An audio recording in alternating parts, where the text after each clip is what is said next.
ओम श्रीमन्नारायणाय नमः। नारायण नमस्कृत्य नर चैव नरोत्तमं देवी सरस्वती व्याप्त ततो जयमुदीरयेत्। श्री विष्णु पुराण प्रथम अंश पहला अध्याय। ग्रंथ का उपोद्घात। श्री सूत जी बोले, मैत्रेय जी ने नित्य कर्मों से निवृत्त हुए मुनिव पराशर जी को प्रणाम कर एवं उनके चरण छूकर पूछा, हे गुरुदेव, मैं आप ही से संपूर्ण वेद, वेदांग और सकल धर्मशास्त्रों का क्रमशः अध्ययन किया है। हे मुनिश्रेष्ठ, आपकी कृपा से मेरे विपक्षी भी मेरे लिए यह नहीं कह सकेंगे कि मैंने संपूर्ण शास्त्रों के अभ्यास में परिश्रम नहीं किया। हे धर्मज्ञ, हे महाभाग, अब मैं आपके मुखारविंद से यह सुनना चाहता हूँ कि यह जगत किस प्रकार उत्पन्न हुआ और आगे भी दूसरे कल्प के आरंभ में कैसे होगा, तथा हे ब्रह्मन, इस संसार का उपादान कारण क्या है। ये संपूर्ण चराचर किससे उत्पन्न हुआ है, ये पहले किस में लीन था और आगे किस में लीन हो जाएगा। इसके अतिरिक्त आकाश आदि भूतों का परिमाण, समुद्र, पर्वत तथा देवता आदि की उत्पत्ति, पृथ्वी का अधिष्ठान और सूर्य आदि का परिमय तथा उनका आधार, देवता आदि के वंश, मनु, मनवंतर,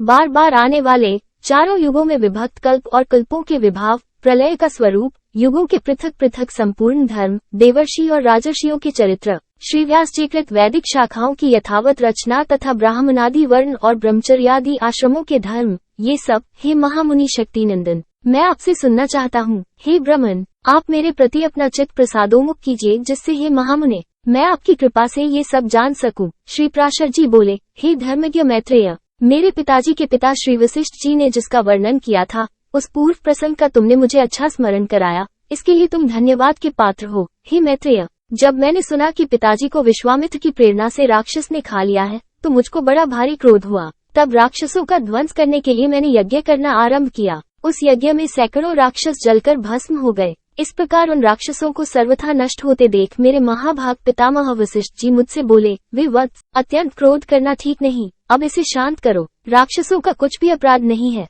तुम्हारे पिता के लिए तो ऐसा ही होना था। क्रोध तो मुखों को ही हुआ करता है, विचारवानों को भला कैसे हो सकता है। भैया, भला कौन किसी को मारता है, पुरुष स्वयं ही अपने किए का फल भोगता है। हे प्रियवर, ये क्रोध तो मनुष्य के अत्यंत कष्ट से संचित यश और तप का भी प्रबल नाशक है। हे तात, इस लोक और परलोक दोनों को बिगाड़ने वाले इस क्रोध का महर्षिगण सर्वदा त्याग करते हैं, इसलिए तू इसके वशीभूत मत हो। अब इन बेचारे निरपराध राक्षसों को दग्ध करने से कोई लाभ नहीं, अपने इस यज्ञ को समाप्त करो। साधुओं का धन तो सदा क्षमा ही है। महात्मा दादाजी के इस प्रकार समझाने पर उनकी बातों के गौरव का विचार करके मैंने वो यज्ञ समाप्त कर दिया। इससे मुनिश्रेष्ठ भगवान वशिष्ठ जी बहुत प्रसन्न हुए। उसी समय ब्रह्मा जी के पुत्र पुलस्त्य जी वहां आए। हे मैत्रेय पितामह, वशिष्ठ जी ने उन्हें अर्घ्य दिया। तब वे महर्षि पुल के ज्येष्ठ भ्राता महाभाग पुलस्त्य जी आसन ग्रहण करके मुझसे बोले। पुलस्त्य जी बोले, तुमने चित्त में बड़ा वैरभाव रहने पर भी अपने बड़े बूढ़े वशिष्ठ जी के कहने से क्षमा स्वीकार की है, इसलिए तुम संपूर्ण शास्त्रों के ज्ञाता होंगे। हे महाभाग, अत्यंत क्रोधित होने पर भी तुमने मेरी संतान का सर्वथा मूलोच्छेद नहीं किया।